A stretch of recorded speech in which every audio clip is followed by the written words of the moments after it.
वाहिगुरू जी का खालसा वाहिगुरू जी की फतेह। हाँ जी students, in the last lecture we have studied about variation of ionization energy in the periodic table. In today's lecture we will study about the comparison of successive ionization energies of different elements. ਇਹਦੇ ਲਈ ਬੇਟਾ ਅਸੀਂ consider ਕਰਾਂਗੇ, ਕੋਈ ਵੀ example consider ਕਰ ਲਓ, problem consider ਕਰ ਲਓ। For example compare ionisation energy 1 and ionisation energy 2 of oxygen and nitrogen. ठीक है, ਇਹੋ ਜਿਹੀ ਕੋਈ ਵੀ ਪ੍ਰੋਬਲਮ ਆ ਜਾਏ ਬੇਟਾ, ਸਭ ਤੋਂ ਪਹਿਲਾਂ ਅਸੀਂ ਕੀ ਕਰਨਾ ਹੈ, we have to write the atomic number and electronic configuration of the given elements in the problem. Firstly, the element given is oxygen. So oxygen का एटॉमिक नंबर कितना हुंदा है, Z is equal to 8। Electronic configuration की हुंदी है 1s2 2s2 2p4। बेटा जिहड़े तुसी ऑर्बिटल ड्रॉ करने, जिहड़ी कॉन्फिगरेशन ड्रॉ करनी है, try to write down the only the valence shell configuration. ठीक है, वैलेंस शैल p ऑर्बिटल है, इत्थे तुसी ओदी ड्रॉ कर दो। 4 ओदे च इलैक्ट्रॉन जिहड़ा फुली फिल्ड है उहनूं छड्ड दो। 4 इलैक्ट्रॉन्स है, 4 ही ड्रा कर दो, क्योंकि ये विचों ही असी इलैक्ट्रॉन्स रिमूव करने। 2p4 तुहानूं सारे तुसी प्रिंसिपल्स कीते आ, हुन्स रूल भी कीता है, पॉली एक्सक्लूजन प्रिंसिपल भी कीता है। ठीक है, उहदे अकॉर्डिंगली तुसी इलैक्ट्रॉन्स जिहड़े है ऑर्बिटल्स दे विच फिल करने हैं। 1 2 3 ते चौथा ऑपोजिट स्पिन दा पहली चीज़ चल जाएगा। हुण इहनूं असी आयनाइजेशन एनर्जी 1 अप्लाई कीती, मतलब एक इलैक्ट्रॉन ये असी रिमूव करना है। केड़ा रिमूव करांगे, वैलेंस शैल वाला। ठीक है, एक रिमूव करता, साडे को की बच गया 2p3 2p3 बच गई, और ऑक्सीजन का साइन क्या आ गया, पॉजिटिव। ठीक है, क्योंकि एक इलैक्ट्रॉन रिमूव हो गया, ऑक्सीजन कैटाइन बन गया। फिर क्यों होगा बेटा, देखो 2p3 मतलब केड़ी कॉन्फिगरेशन है, हाफ फिल्ड। नैक्सट फिर असी एक इलैक्ट्रॉन रिमूव किया, आयनाइजेशन एनर्जी 2 अप्लाई करके एक होर रिमूव हो गया, साढ़े कोल केड़ी कॉन्फिगरेशन बच गई, 2p2 O2 पॉजिटिव। ये तुसी फिलहाल इस तरह लिख लेना, फर्स्ट एलीमेंट है, फिर सैकेंड एलीमेंट। सैकेंड एलीमेंट साढ़े कोल की है, नाइट्रोजन। नाइट्रोजन के केस दे विच atomic number is 7। Electronic configuration of nitrogen is 1s2 2s2 2p3 and we know that 2p3 is half filled. Firstly, when we apply the ionization energy first, and when we remove the first electron, we will get the configuration, valence shell configuration as 2p2, and there is formation of a cation, that is N positive.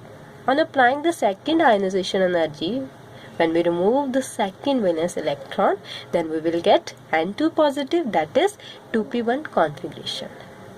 बेटा असीं ये दसना है कि ionization energy 1 कितनी ज़्यादा है, 2 कितनी ज़्यादा है। 1 देखिए, इधर 1 देखिए, ठीक है, 2p4 सी उहदे चों कड्ढना सी, इधर 1 देखिए 2p3 है उहदे चों कड्ढना है। केड़ी स्टेबल है कॉन्फिगरेशन, 2p3 के 2p4? केड़ी स्टेबल है, 2p3, क्योंकि हाफ फिल्ड है, सिमेट्रिकल है। ठीक है, एक्सचेंज एनर्जी ज़्यादा है, ये वाली हाफ फिल्ड है, ये ज़्यादा स्टेबल होएगी। इट मीनस आयनाइजेशन एनर्जी 1 कितनी ज़्यादा होएगी, स्टेबल चो इलैक्ट्रॉन कड्ढना औखा है, रिमूव करना औखा है। That is why ionisation energy 1 of nitrogen is greater than ionization energy 1 of oxygen. Clear है इत्थों तक? हुण बेटा आयनाइजेशन एनर्जी 2 देखिए, इधर तो बाद 2 अप्लाई की सी ना, इत्थे की आ गया, हाफ फिल्ड। इधर की है, तो बाद 2 अप्लाई की है, इत्थे कोई हाफ फिल्ड का कोई इस तरह का कॉन्सैप्ट नहीं लग रहा। ठीक है, हुण उल्ट हो जाएगा, आयनाइजेशन एनर्जी कितनी ज़्यादा होगी, 2 ऑक्सीजन दी, than ionization energy 2 of nitrogen. क्यों? Because of the half filled electronic configuration of O positive. ਆਪਾਂ ਉੱਥੇ ਹੀ ਆ ਸਾਡੇ ਕੋਲ ਆਇਨਾਈਜੇਸ਼ਨ એનર્ਜੀ ਵਧੇਗੀ, ਜਿੱਥੇ ਸਾਡੇ ਕੋਲ ਫੁੱਲੀ ਫਿਲਡ, ਹਾਫ ਫਿਲਡ ਇਸ ਤਰ੍ਹਾਂ ਦਾ ਜਿਹੜਾ ਸਾਡੇ ਕੋਲ ਆ ਜਾਂਦੀ ਹੈ ਪ੍ਰੋਬਲਮ। ਠੀਕ ਹੈ, ਉਹਦੇ ਵਿੱਚ ਕੀ ਹੋਏਗਾ, ਇਸ ਤਰ੍ਹਾਂ ਦੇ ਕੇਸਿਸ ਦੇ ਵਿੱਚ ਜਿਹੜਾ ਸਾਡੇ ਕੋਲ ਸਟੇਬਿਲਿਟੀ ਆ ਜਾਂਦੀ ਹੈ। ਸਟੇਬਿਲਿਟੀ ਵਾਲੇ ਕੇਸਿਸ ਦੇ ਵਿੱਚ ਫਿਰ ਸਾਨੂੰ ਹੋਰ ਜ਼ਿਆਦਾ ਆਇਨਾਈਜੇਸ਼ਨ એનર્ਜੀ ਚਾਹੀਦੀ ਹੈ ਇਲੈਕਟ੍ਰੋਨ ਰਿਮੂਵ ਕਰਨ ਦੇ ਲਈ। नेक्स्ट प्रॉब्लम है बेटा, compare ionisation energy 1 and ionisation energy 2 of chromium and manganese. सब तो पहला बेटा क्रोमियम का एटॉमिक नंबर है 24 और कुछ तुसी ना एक्सैप्शनल केसेस कीते सीगे एटॉमिक स्ट्रक्चर दे विच जदों इलैक्ट्रॉनिक कॉन्फिगरेशन लिखियां सी, क्रोमियम से कीता है तो और कॉपर कीता है, ठीक है, first 30 they which.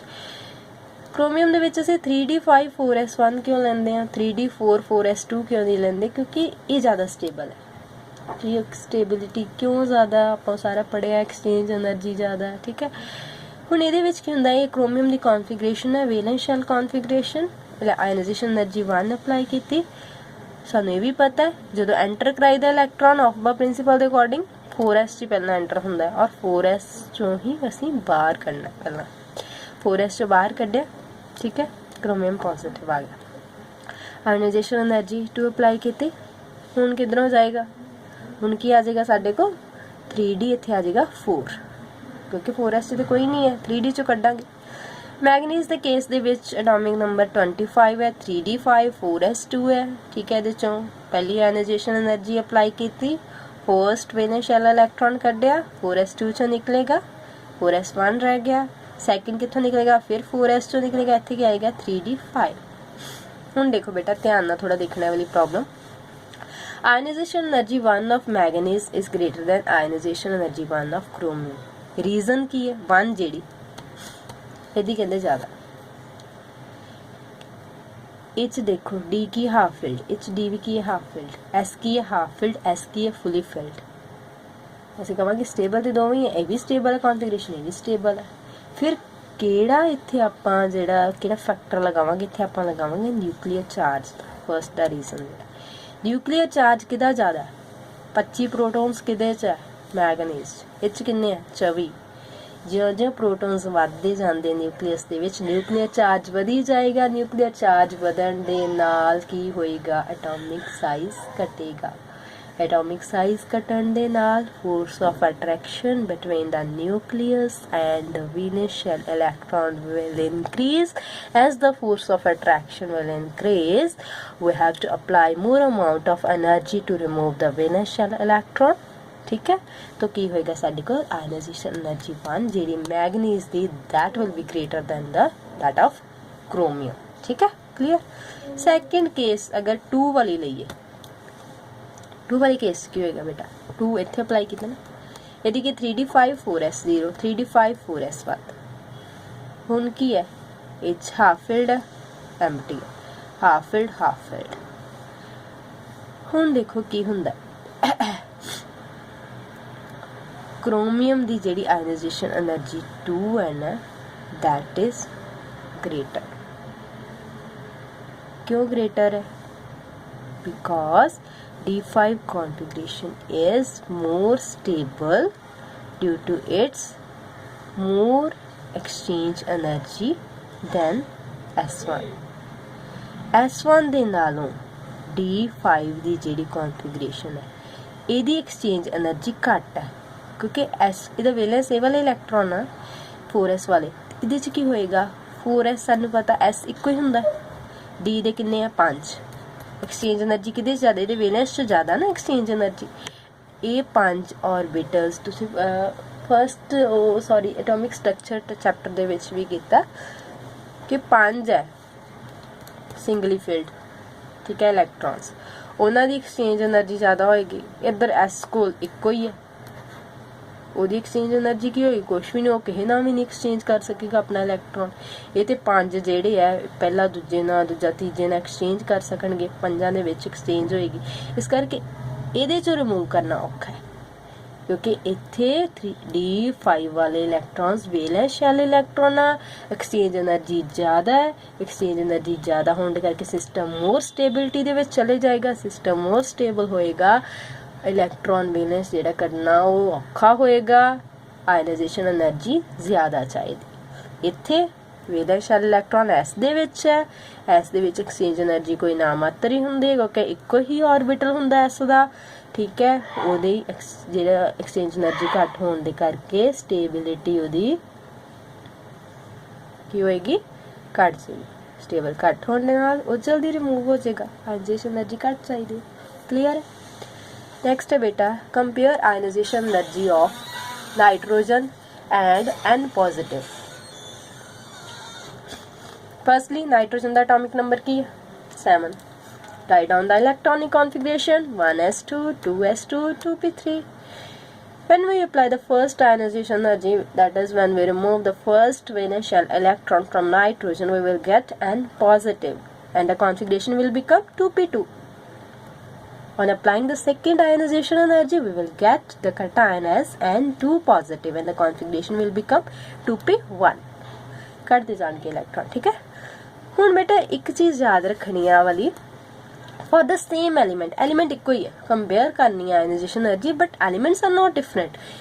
In the previous 2 examples we have considered the different elements, for example chromium and manganese, ठीक है, डिफरेंट सीगे, ऑक्सीजन एंड नाइट्रोजन, बट इन ए भी नाइट्रोजन है, ए भी नाइट्रोजन है, we are considering the same element, ठीक है। इस करके बेटा एक रूल जेड़ा तुसी याद रखना, for the same element don't check electronic configuration.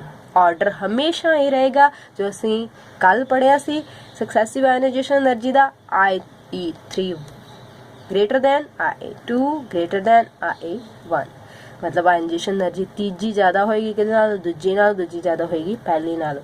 Reason मैं कल भी दसिया सी, वो तुसी खुद आप दोबारा पढ़ना है सक्सेसिव आयनाइजेशन एनर्जीज वाले टॉपिक दे विच। बस एक चीज़ याद रखनी कि सेम एलीमेंट्स होण ते उत्थे असीं आयनाइजेशन एनर्जी किस तरह कंपेयर करते हैं, वो डेफिनेट यही रूल चलदा। बट डिफरेंट एलीमेंट्स होण फिर उत्थे असीं वख-वख फैक्टर्स जिहड़े आ वो कंसीडर करते हैं, उन्हां दी इलैक्ट्रॉनिक कॉन्फिगरेशन देखते हैं, उन्हां दी स्टेबिलिटी देखते हैं, एक्सचेंज एनर्जी ऑफ इलैक्ट्रॉन्स देखते हैं, उस तो बाद असीं देखते हैं कि हाँ भी आयनाइजेशन एनर्जी 2 ज़्यादा होएगी, 1 किहदी ज़्यादा होएगी, ठीक है। That is a different aspect, but आ वाले जिहड़ा तुसीं ये रूल याद रखना for the same element. Okay बेटा।